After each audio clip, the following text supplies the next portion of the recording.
అందరికీ నమస్కారం. శ్రీమద్ భగవద్గీత ఆధ్యాత్మిక రహస్యాలు అనే శీర్షికను శ్రీ త్రినాథ్ గారు ధారావాహిక ప్రసంగం చేస్తున్నారు. ఈ ప్రసంగంలో శ్రీ త్రినాథ్ గారు 253వ ప్రసంగం చేస్తున్నారు. శ్రీ త్రినాథ్ గారికి స్వాగతం. శ్రీమద్ భగవద్గీత ఆధ్యాత్మిక రహస్యాలు. మనం ప్రతి ఎపిసోడ్ లో ముందు చెప్తున్నట్టుగానే ఆధ్యాత్మిక రహస్యాల వల్ల సర్వోన్నత ప్రాప్తి అండి. ఎవరైతే మనకి ఆధ్యాత్మికంగా అంటే భగవంతుడి యొక్క విషయాలు, భగవంతుని యొక్క ప్రాప్తి అనుభూతి నిజమేనండి, ఈ యొక్క విషయములో కానీ సంపూర్ణ నిశ్చయము ఉన్నట్లయితే, లేకపోతే నిశ్చయం లేకపోయినా కూడా నిశ్చయం కలగాలనేటువంటి ఆలోచన ఉన్నట్లయితే, ఈ యొక్క ఆధ్యాత్మిక రహస్యాలు మీకు ఎంతో తోడ్పడతాయండి. ఎందుకంటే మనకు రహస్యాలు అనేది ప్రతి ఒక్క ఏమంటారు శాస్త్రంలో కూడా ఉంటాయండి. మనం రహస్యాలు తెలుసుకోలేకపోవటం వలన అజ్ఞానము కారణముగా ఏమవుతుందంటే, కేవలం మనం దానిని పఠన పారాయణ శ్రవణ ప్రచార ప్రసారం వరకు మనం పరిమితం చేసుకుంటున్నాం, కానీ ఆచరణలోకి తీసుకుని రావడం. మీరు గీతలోని 3వ అధ్యాయంలోని 21వ శ్లోకము మరియు అదే అధ్యాయంలోని 31వ శ్లోకం, ఈ 2 శ్లోకాల్ని మీరు మర్చిపోకండి దయచేసి. అర్థమైందండి. యద్యద్ ఆచరతి శ్రేష్ఠ అన్నాడు. లేకుండా ఉంటే మనం శ్రేష్ఠత్వాన్ని పొందవండి. ఎలాగున్నాం అలాగే ఉంటాం, అలా కూడా ఉండము, ఇంకా దిగజారుతూనే ఉంటాం. మన యొక్క ఆచరణ ఏ విధంగా ఉండాలి అంటే, మనని చూసి ఇతరులు ఆచరించాలంట. సరండి. యద్యదాచరతి శ్రేష్ఠ దేవేతరో జన సయత్ ప్రమాణం కురుతే లోకస్తదనువర్తతే అంటాడు. నువ్వు ఎటువంటి హయ్యర్ స్టాండర్డ్స్ నువ్వు నెలకొల్పాలి అంటే, నిన్ను చూసి ఇతరులు ఆ స్టాండర్డ్ ని అనుకరిస్తారు, వాళ్ళు కూడా ఉన్నతంగా తయారవుతారు. ఆ విధంగా ఉండాలి అంటాడు. అందువలన ఈ ఆధ్యాత్మిక రహస్యాలు ఆ కోణములో మనకి బాగా సహకారిగా ఉండి మనకు ఒక డైరెక్షన్, మార్గదర్శక సూత్రాన్ని చక్కగా మనకి కలిగిస్తాయండి. ఎందుకంటే ఇప్పుడు ఈ యొక్క విషయం గుర్తుపెట్టుకోండి. 7వ అధ్యాయం 3వ శ్లోకాన్ని గుర్తుపెట్టుకోండి. ఈ శ్లోకం నేను ప్రతి ఎపిసోడ్ లో ఎక్కడో దగ్గర నేను చెప్తూ ఉంటాను. ఎందుకంటే వేల కొలది మనుషులలో ఒకానొకడు మాత్రమే నన్ను తెలుసుకునే జ్ఞాన సిద్ధి కోసం ప్రయత్నం చేస్తాడు. అట్లు ప్రయత్నం చేసినటువంటి అనేకులలో చివరికి ఒకానొకడు మాత్రమే, అర్థమైందండి, ఒకానొకడు మాత్రమే అంటే చూసారా, కొద్ది సంఖ్యలోని మాత్రమే వాళ్ళు నన్ను తత్వము ఆధారముగా అర్థం చేసుకుంటారు. తత్వం ఆధారంగా అర్థం చేసుకుంటారు. అర్థమైందండి. తత్వం అంటే ఈ రహస్యాల ఛేదించడం వల్లనే మనకి తత్వం అర్థమవుతుంది. తత్వము అంటే భగవంతుడి యొక్క సత్యమైన సందేశము, నా జీవితాన్ని ఉద్ధరించడానికి ఎటువంటి సందేశము నాకు లభించింది అన్న విషయంపై ఇప్పటి వరకు స్పష్టత లేదు మనకి. అర్థమైందండి. ఆ స్పష్టత మనకి రహస్యాల ద్వారా, ఈ తత్వాన్ని అర్థం చేసుకోవడం ద్వారా మనకి కలుగుతుందండి. ముందుగా మనం ఏం చేస్తున్నాము, ధార్మికము, ఆధ్యాత్మికము, ఈ విషయాన్ని ఇదే విధంగా సుమారుగా నేను అనుకోవడం ఒక 40 ఎపిసోడ్స్ నుంచి మనం చర్చించుకుంటున్నామండి. అర్థమైందండి. ఈ ధార్మికత, ఆధ్యాత్మికత చాలా ముఖ్యం. అంటే భౌతికము, అభౌతికము.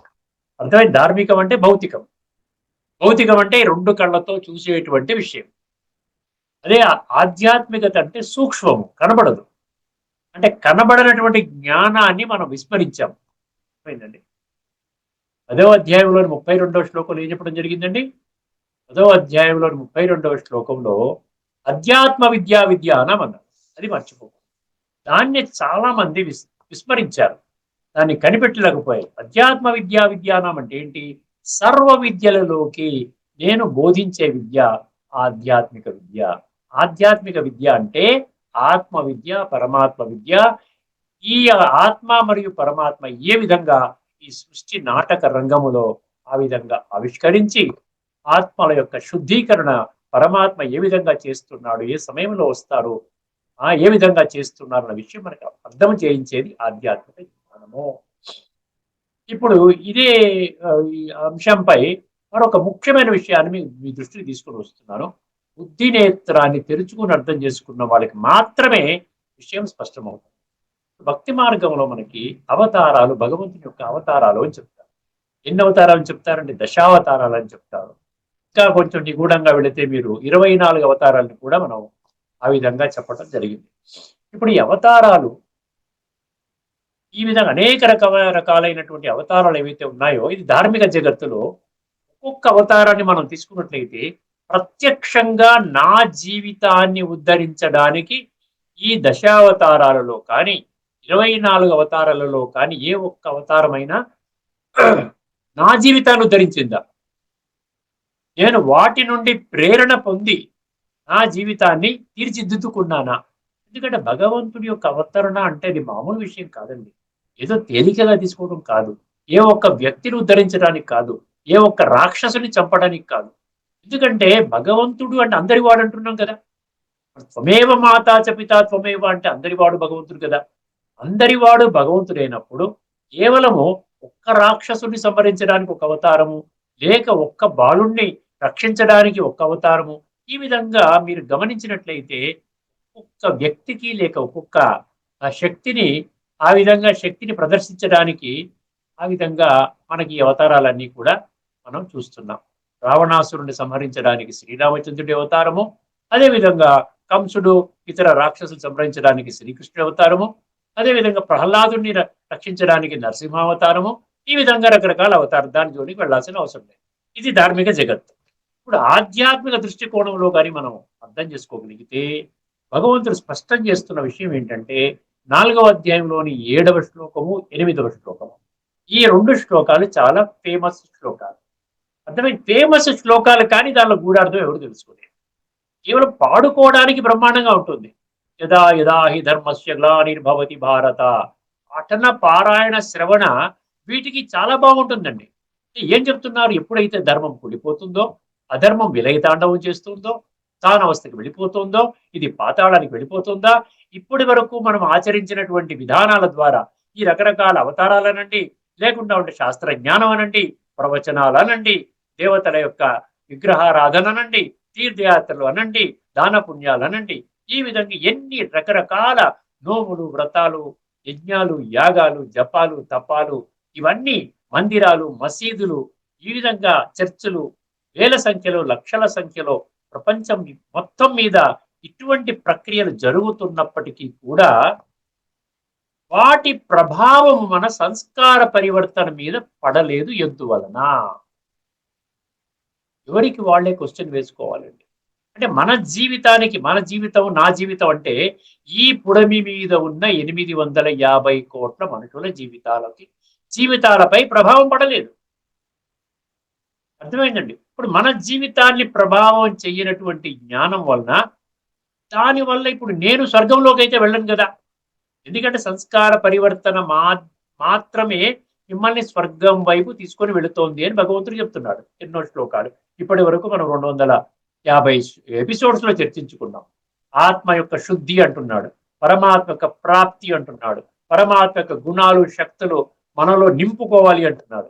సో ఆ విధంగా మనం చేసుకోవాలి అని భగవంతుడు స్పష్టంగా చెప్తున్నప్పుడు మనకి ఎందుకు మన జీవితం మీద ప్రభావం పడలేదు? ఇప్పుడు ఒక్కసారి మనం ఆధ్యాత్మిక కోణంలోకి వచ్చినట్లయితే ఒకే ఒక్క అవతారం అండి, దాన్ని కూడా మనం అవతరణ అనకుండా భగవంతుని యొక్క ఈ విధంగా ఒక సాధారణ మనిషి, మనలోనే ఉన్నటువంటి మనిషి శరీరం ఆధారముగా భగవంతుడే ఒక సంస్థని సృష్టించాడండి. భగవంతుడే. అర్థమైంది? దాన్నే ప్రజాపిత బ్రహ్మ కుమారి ఈశ్వరీయ విశ్వవిద్యాలయం, మౌంట్ ఆబు హెడ్ క్వార్టర్స్. గుర్తుపెట్టుకో.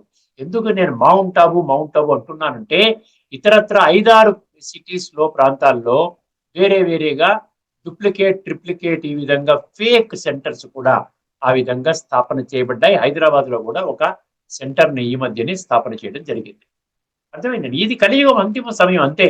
ఎవరికి తోచినట్లు వాళ్ళు చేస్తారు. కేవలం ఒకే ఒక్క పేరు ప్రతిష్ట కనండి, లేకపోతే ధన అర్జన కోసం అనండి, ఏదైనా అనండి. ఇప్పుడు అవతారం గురించి మనం చర్చిస్తున్నాం కదా.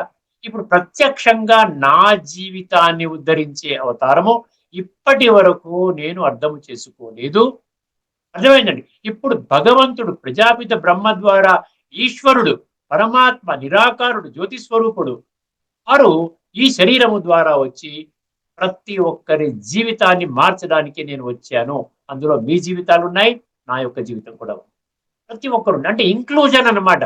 మనం ఇంక్లూడ్ చేసుకునేటువంటి అవతారం ఏదైనా ఉందా అంటే ఎక్కడ ధార్మిక జగత్తులో కనపడదు. ఆధ్యాత్మికతలో పరమాత్మ, ఈశ్వరీయ నిజంగా యదా యదా ఈ ధర్మస్య గ్లానిర్భవతి భారత అభ్యుత్థానం అధర్మస్య తదాత్మానం సృజామి, అర్థం అండర్లైన్ చేసుకోండి. తదా ఆత్మానం సృజామి అహం అన్నాడు. నేను ఒక ఆత్మస్వరూపాన్ని, పరమాత్మ స్వరూపాన్ని. మళ్ళీ 9వ అధ్యాయం 11వ శ్లోకం ఏమన్నాడు? అవజానంతి మా మూఢ మానుషిం తనుమాశ్రితం అన్నాడు. మనిషి శరీరములో అని అన్నాడు కదా. మనిషి శరీరం అన్నాడు, దేవతా శరీరం అనలేదు, లేకపోతే సాధు సంత శరీరం అనలేదు. ఒక సాధారణ లౌకిక ప్రవృత్తి మార్గంలో కుటుంబంలో ఉండేటువంటి ఒక వ్యక్తి, వారికి భార్యా బిడ్డలు ఉన్నటువంటి వ్యక్తి, అటువంటి సాధారణ మనిషి శరీరంలో ఆ విధంగా నేను వస్తాను అని వచ్చాను. ఇప్పుడు ఈ విధంగా ప్రక్రియ అంతా 90 సంవత్సరాల నుంచి నడుస్తాను. వజానంతి మా మూఢమని, మా మూఢత్వంలో ఉంటే దేహభ్రాంతిలో ఉన్నవాళ్ళు, మూడవ నేత్రాన్ని తెరుచుకునేటువంటి వాళ్ళు, బుద్ధి నేత్రాన్ని మూసుకున్నటువంటి వాళ్ళు, 100% అంధవిశ్వాసంలో నడుస్తున్నటువంటి వాళ్ళు, వీళ్ళెవరు కూడా నన్ను తెలుసుకోలేరు. భగవాను వాచ వజానంతి మా మూఢ, ఏం తెలుసుకోలేరంట? మానుషిం తనుమాశ్రితం పరం భావవజానంత, పరమ భావము, సర్వోన్నతమైనటువంటి భావము అంటే సంకల్పము, సృష్టి పరివర్తన కర్తవ్యాన్ని నిర్వహించడానికి వచ్చేటటువంటి సంకల్పము. వీళ్ళెవరు? అజానంత, ఎరుగనిటువంటి వారై మమ భూత మహేశ్వరం అంటున్నాడు. సర్వ విశ్వాత్మల భూత అంటే ఏం చెప్పాను? 850 కోట్ల మనుషులను శాసించేటువంటి ఈశ్వరుణ్ణి, మహేశ్వరుణ్ణి నన్ను గుర్తించలేనటువంటి పరిస్థితి ఇప్పుడు ఇక్కడ జరుగుతున్నదని భగవంతుడు తన ఆవేదనని వ్యక్తం చేస్తున్నాడు. అందుకనే విస్తృతంగా ఎన్నో రకరకాల కోణాలలో భగవంతుడు మనకి గీతలో ఉన్న ప్రతి శ్లోకంలోని తత్వాన్ని మనకు బోధిస్తూ, నేను ఈ సృష్టి మీద అవతరించాను, ఇప్పటి వరకు మీరు నన్ను విస్మరించారు. భగవంతుడు అంటే అందరిలో భగవంతుడు ఉన్నారు, లేకపోతే 33 కోట్ల దేవీ దేవతలు కూడా భగవంతుడి యొక్క స్వరూపమే. అదేవిధంగా సాధువులు, సంతులు, ఋషులు, మునులు వారు కూడా భగవత్ స్వరూపులే. అదేవిధంగా ధర్మస్థాపకులు కూడా భగవంతులే. ఈ విధంగా అజ్ఞానంలో మీరు అనుకున్నారు. ఇప్పుడు మీరు నన్ను అర్థం చేసుకోండి. నేనే స్వయముగా ఈ సృష్టి మీద అవతరించి ఈ యొక్క సత్య గీతా జ్ఞానాన్ని, అంటే ఆచరణయుక్తమైనటువంటి గీతా జ్ఞానాన్ని, అనుభవయుక్తమైనటువంటి గీతా జ్ఞానాన్ని నేను స్వయముగా నా అధ్యక్షతన నేను స్థాపన చేసినటువంటి యొక్క విశ్వవిద్యాలయము, ఆధ్యాత్మిక విశ్వవిద్యాలయం ద్వారా నేను చెప్తూ ఉన్నాను అంటున్నాడు. అర్థమైంది? ధార్మిక జగత్తులో ఎన్నో అవతారాలు, కానీ ఒక్క అవతారంతో కూడా నాలో పరివర్తన రాలేదు. నాకు ఎటువంటి విధంగా ప్రత్యక్షంగా సంబంధం లేనటువంటి అవతారము. అదేవిధంగా ధార్మిక, దీనికి విరుద్ధంగా ఆధ్యాత్మికతలో ఏమైందండి? 850 కోట్ల మనుషుల జీవితాలను పరివర్తన చేయడానికి వచ్చినటువంటి ఈ యొక్క ప్రత్యేకమైనటువంటి విశిష్టమైనటువంటి అవతారం. అంటే కాలచక్రములో మనం చూస్తే సత్య, త్రేత, ద్వాపర, కలి ఎక్కడా కూడా పరమాత్మ అవతారము లేదు. ఎందుకంటే పరమాత్మ దేనికోసం వస్తానని చెప్పాడు? ధర్మ సంస్థాపనార్థాయ సంభవామి. అండర్లైన్ చేసుకో. ఇప్పుడు సత్యయుగంలో కూడా యుగే యుగే అంటే 4 యుగాల్లో చెప్పుకుంటాం. 4 యుగాల్లో కొంచెం మనం దాన్ని బుద్ధినేత్రం వాడుకు తెరుచుకుందామండి. కాస్త తర్కాన్ని మనం యాడ్ చేద్దాం, దాంట్లో కొంచెం తర్కాన్ని యాడ్ చేద్దాం, ఇంకేం యాడ్ చేయక్కర్లేదండి. తర్కము, సత్యము. ఒక్కసారి సత్యయుగములోనే భగవంతుడు వచ్చాడు అని మనం భావించినట్లయితే సత్యయుగం కంటే బెటర్ యుగం రావాలి. బెటర్ యుగం వచ్చిందా? తక్కువ యుగం వచ్చిందా? తక్కువ యుగం వచ్చింది. ఏమండి? సత్య హైయెస్ట్, దాని తర్వాత త్రేత వచ్చింది. త్రేత కంటే సత్య గొప్పదా? సత్య కంటే త్రేత గొప్పదా? కొద్దిగా ఆలోచించండి. కేవలం సింపుల్ లాజిక్ అండి, సింపుల్ ఇంగిత జ్ఞానం అంటాం చూసారా, కామన్ సెన్స్ చాలు. ఇప్పుడు నేను వచ్చి ధర్మస్థాపన చేస్తాను అంటే ఆల్రెడీ సంపూర్ణంగా ఏమంటారు, ధర్మము పూర్తిగా 100% ధర్మములో నడిచేటువంటి సత్యయుగంలో భగవంతుడు వచ్చి అధర్మాన్ని స్థాపన చేసినట్టు ప్రూవ్ అయింది కదండి. కాస్త ధర్మాన్ని తగ్గించినట్టు ప్రూవ్ అయింది కదా. అది త్రేతా తర్వాత సత్యయుగం రావాలి కదా. త్రేతా తర్వాత సత్యయుగం రావాలి కదా. దానికంటే గొప్ప గొప్ప స్థితి ఉన్నటువంటి యుగం రావాలి కదా. త్రేతా తర్వాత ఏ యుగం వచ్చింది? ద్వాపర యుగం వచ్చింది. ఇక్కడ భగవంతుడిని మనము అవమానపరుస్తున్నామా? భగవంతుడు నిజంగా నువ్వు వచ్చావు వచ్చావు వచ్చావు అని చెప్పి మనం అరిస్తే లాభం లేదండి. ఏ విధంగా వచ్చి నేను దేనికోసం వస్తానని చెప్పాను? ధర్మ సంస్థాపనార్థాయ సంభవామి అన్నాను కదా. అటువంటి ధర్మస్థాపన జరిగిందా? ఒక్కసారి గమనించండి. అర్థమైంది? జరగలేదు. సో త్రేతాయుగం తర్వాత ద్వాపర యుగం వచ్చింది. భలే ద్వాపర యుగంలోనే పరమాత్మ ఈ యొక్క విశ్వములో అవతరించాడు. యుగ యుగే యుగే యుగే అని దాని అర్థం ప్రకారంగా అనుకుంటే మళ్ళీ కలియుగం వచ్చింది. అంటే భగవంతుడు తాను ఏదైతే వాగ్దానము చేశాడో, చేయడం జరిగిందో దాని అనుగుణంగా మాత్రము ఎక్కడా కూడా ధర్మస్థాపన జరగలేదు. ఇప్పుడు ఒక్కసారి మనం ఇదే చూసుకున్నట్లయితే ఈ అవతరణ గురించి కలియుగం యొక్క అంతిమ సమయములో ప్రతి ఒక్క ఆత్మ తమో ప్రధాన స్థితికి చేరుకున్నది. అర్థమైందండి? పూర్తిగా ధర్మం పాతాళానికి వెళ్ళిపోయింది, అధర్మం హిమాలయ పర్వతానికి అంటుకున్నది. ఇప్పుడు పరమాత్మ వచ్చాడు అంటే అది లాజికల్ గా ఫిట్ అవుతుంది. చూడండి, సత్యత ఆధారంగా ఫిట్ అవుతుంది. ఎలా ఫిట్ అవుతుంది?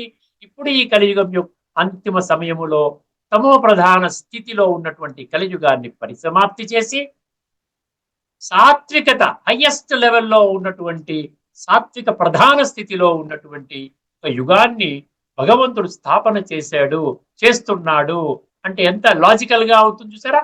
ఈ కలియుగ సంస్కారాలు వెళ్ళిపోతున్నాయి, సత్యయుగి దివ్య సంస్కారాలు, గోల్డెన్ ఏజ్ అనేది రాబోతున్నది, కృత యుగం రాబోతున్నది.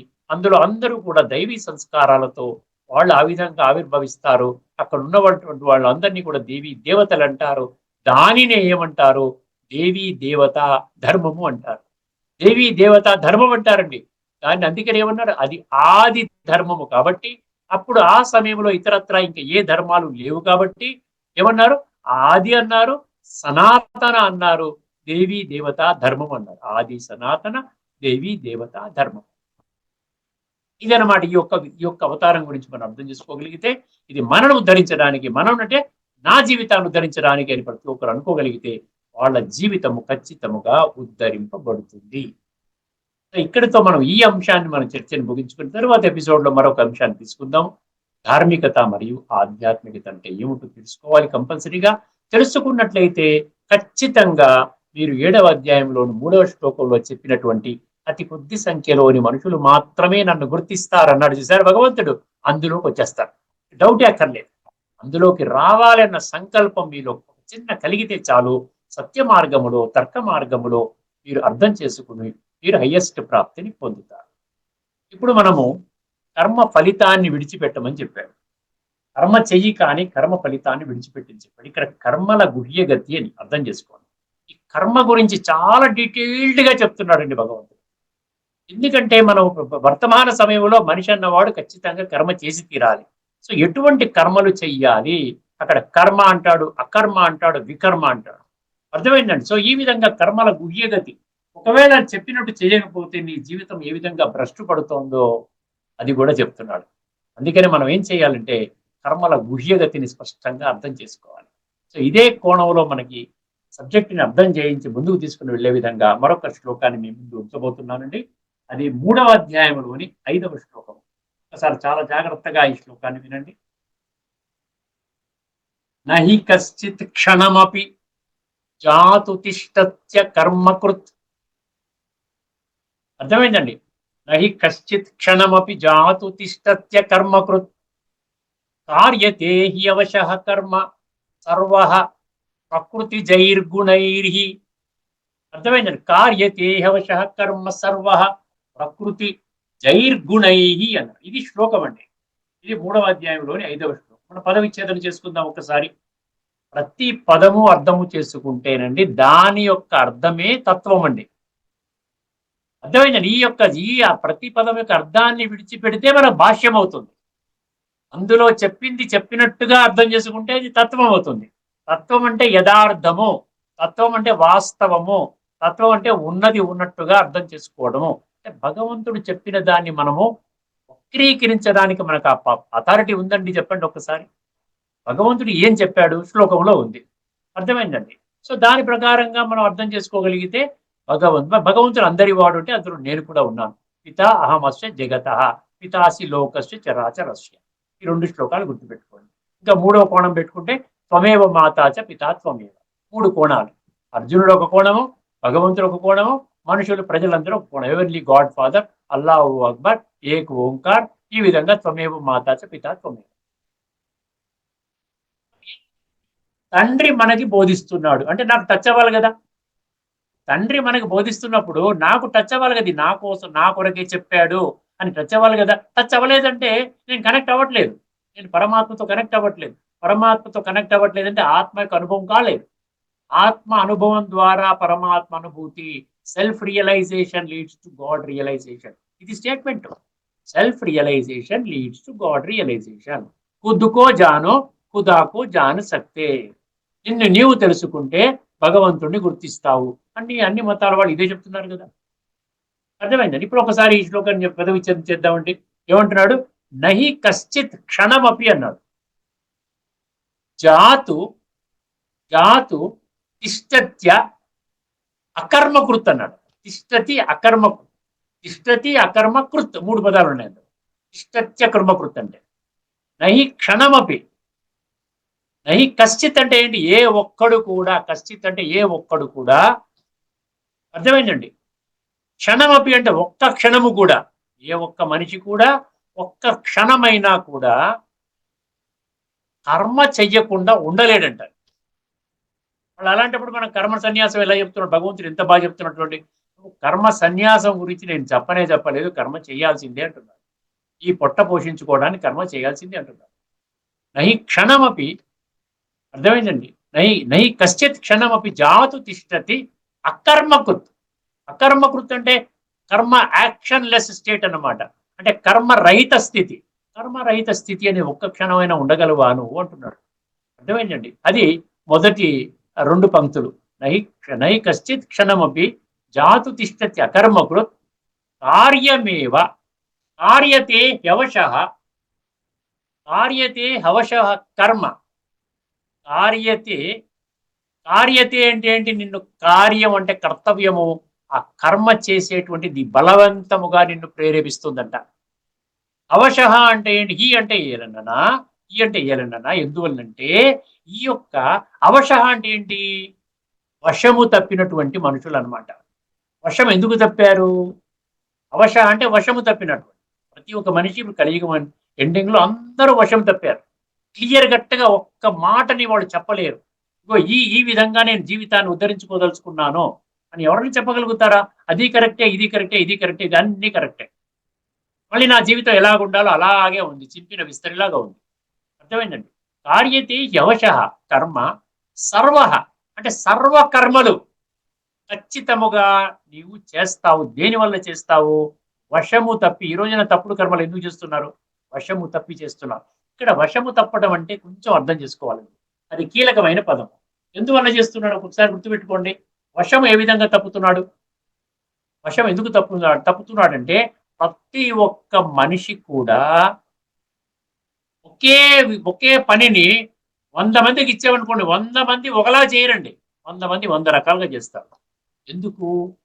ఎవరికి వాళ్ళు దేని ఆధారంగా వాళ్ళ కర్మలు పర్ఫెక్ట్ గా చేస్తున్నారు. కొంతమంది ఇంపర్ఫెక్ట్ గా చేస్తున్నారు. కొంతమంది నిజంగా జుగుప్సాకరంగా చేస్తున్నారు. అరే చెయ్యకూడని విధంగా చేస్తున్నారు. ఈ విషయ వికారాల వలయంలో కూడి చేస్తున్నారు. ఇంద్రియ సుఖాల కోసం చేస్తున్నారు.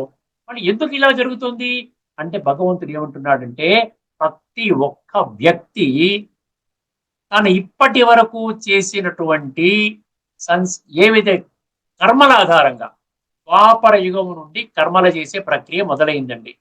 అర్థమైందండి. రజసి ప్రళయం గత్వా అంటాడు. కర్మ సంగిషు జాయతే గీతలో అంటాడు 14వ అధ్యాయంలోని 15వ శ్లోకంలో. రజోగుణం ఎప్పుడు స్టార్ట్ అయింది? అరకల్పం ఏమో సత్వగుణము. సత్య త్రేతాయుగాలు అరకల్పం సత్వగుణము. రజోగుణం ఎప్పుడు ప్రారంభమైంది? ద్వాపర యుగం నుంచి. అక్కడ కర్మలు చేయడం మొదలుపెట్టాం. కర్మలు దేహభ్రాంతిలో కూడుకున్న కర్మలన్నీ కూడా ఏమన్నాడు?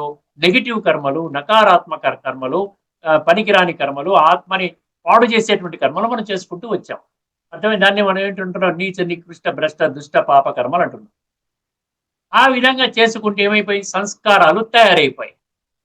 అంటే ఇప్పుడు మన కలియుగం ఎండింగ్ లో ఎక్కడ ఉన్నాం? 100% బాడీ కాన్షియస్నెస్ లో ఉన్నాం. నేను శరీరము, నేను దేహం అన్న భ్రాంతిలో ఉడిపోయాం. అర్థమైందండి. సో నేను దేహం అన్న భ్రాంతిలో దైహికంగా ఆత్మలో ఉన్న గుణాలు 0.001% కూడా మనకు సహకరించట్లేదు. ఆత్మలో భలే ఖజానా పెట్టేశాడు. కానీ ఆత్మ అనుభవం చేస్తే కదా. ఆత్మ అనుభవం చేస్తే ఆ గుణాలన్నీ మనకు వస్తాయి, ఆ శక్తులన్నీ మనకు వస్తాయి. అప్పుడు ఏమవుతుంది? ఆటోమేటిక్గా మనం వశము తప్పి కరెక్ట్ గా వశంలోకి వస్తాం అనమాట. అవశ నుండి వశంలోకి వస్తాం. ఎందుకంటే ఈ సంస్కారాలు, ఈ కాన్షియస్నెస్ మధ్యలో మనకున్నటువంటి వ్యవహారాలు సాంగత్య దోషము, ఆ విధంగా ఇవన్నీ తల్లిదండ్రుల నుంచి వచ్చిన సంస్కారాలు. మనం ఎన్నో చెప్పుకున్నాం కదా సంస్కారాలు, 5 రకాల సంస్కారాలు అని చెప్పి. మూల సంస్కారాలు మనం మర్చిపోయాము. సాంగత్య సంస్కారాలు, గత జన్మ సంస్కారాలు, ఇవన్నీ మనం తెచ్చుకుని కూర్చున్నాం. ఈ సంస్కారాల ఆధారంగా మనిషి వశము తప్పాడు అని చెప్తున్నాడు. కార్యతే హ్యవశః కర్మ సర్వ. దీని ఆధారంగా ఇంకోటి చెప్తున్నాడు, ఇంకొక బలమైన కారణం చెప్తున్నాడు. ఏమన్నాడండి? ప్రకృతి జైర్గుణై అన్నాడు. ప్రకృతి అంటే దేహం కదా. బాడీ కాన్షియస్నెస్ ద్వారా మనకి ప్రకృతి మనకి ఏం తీసుకొచ్చింది? 3 గుణాలు తీసుకొచ్చింది.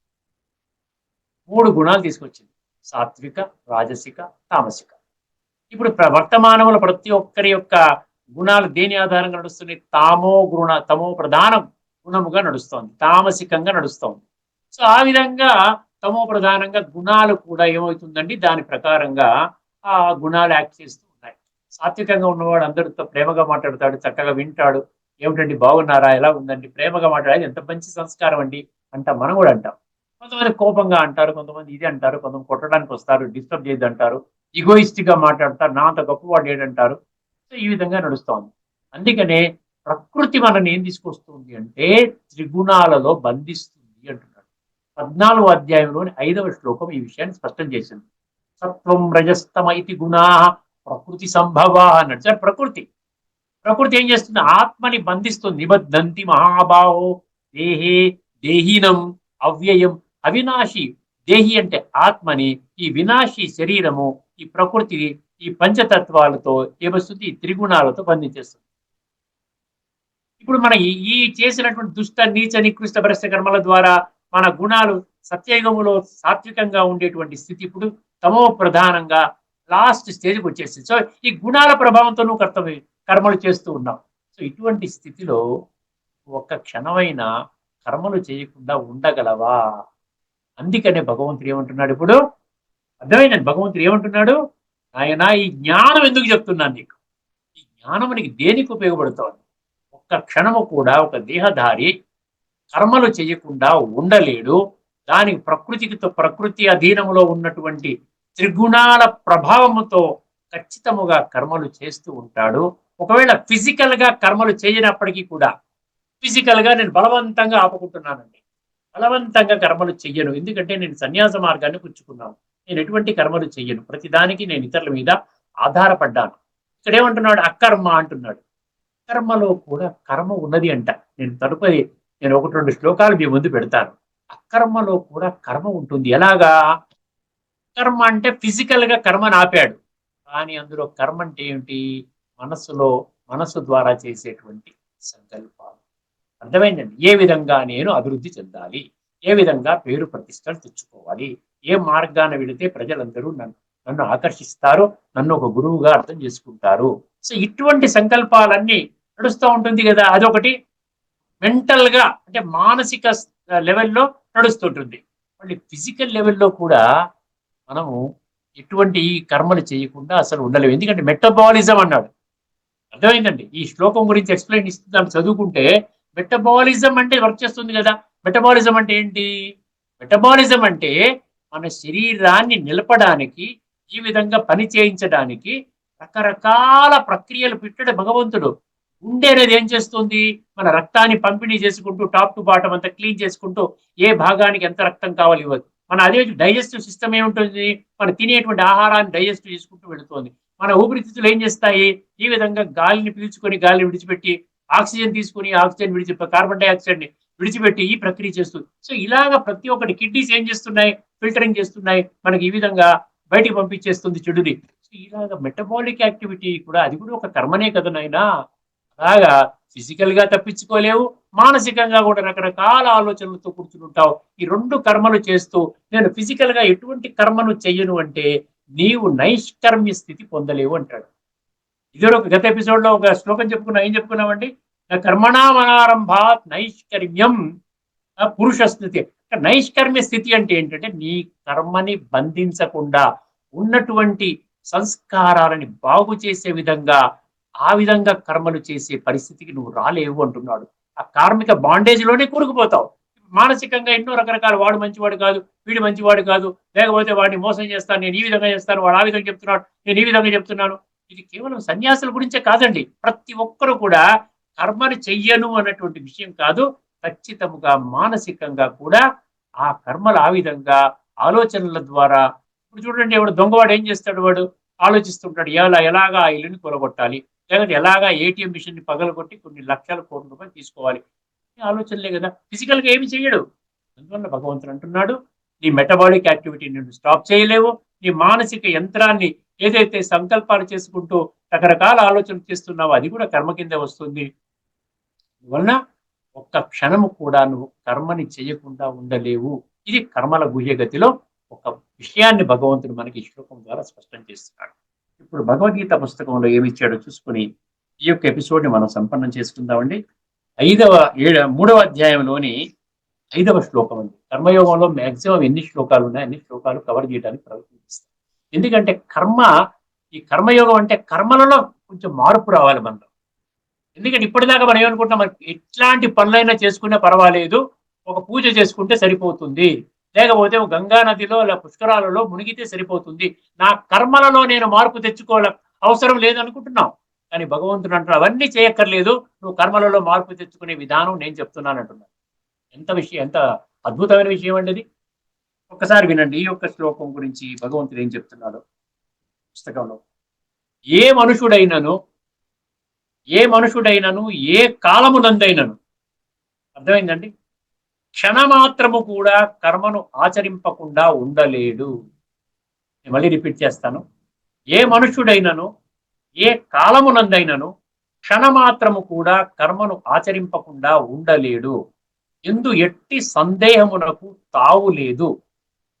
ఏలనన మనుష్యులందరూ ప్రకృతి జనితములైన గుణములకు లోబడి, ప్రకృతి జనితములైన గుణములంటే సాత్విక, రాజసిక, తామసిక.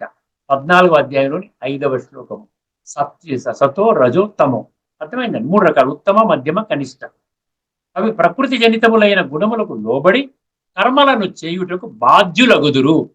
ప్రతి వ్యక్తియు కర్మను ఆచరింపవలసియే ఉండును.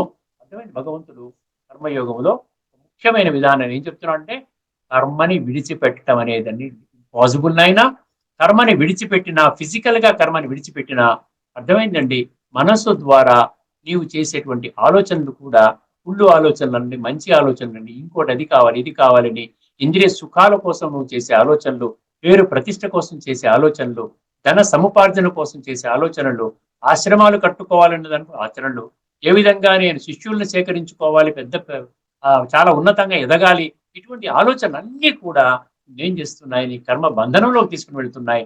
ఈ నైష్కర్మ్య స్థితి అంటే కర్మ బంధనాన్ని విడిచిపెట్టేటువంటి స్థితిలోకి నువ్వు రావాలి అంటే ఖచ్చితముగా స్వయాన్ని ఆత్మగా భావించాలి. శరీరము ద్వారా నేను చేస్తున్నాను, సూపర్ కంట్రోలర్ ఆత్మ. ఈ ఆత్మ పరమాత్మని శక్తి రాజయోగం అనే ప్రక్రియ ద్వారా తీసుకుంటుంది.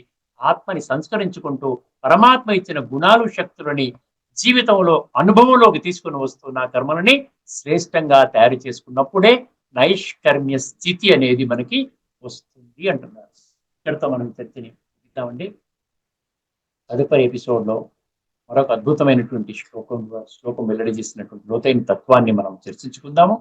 అంతవరకు సెలవు. అందరికీ నమస్కారం. లోకా సమస్తా సుఖినో. శ్రీమద్ భగవద్గీత ఆధ్యాత్మిక రహస్యాల తాత్వికతను సవివరంగా విశ్లేషించిన శ్రీ త్రినాథ్ గారికి ధన్యవాదాలు.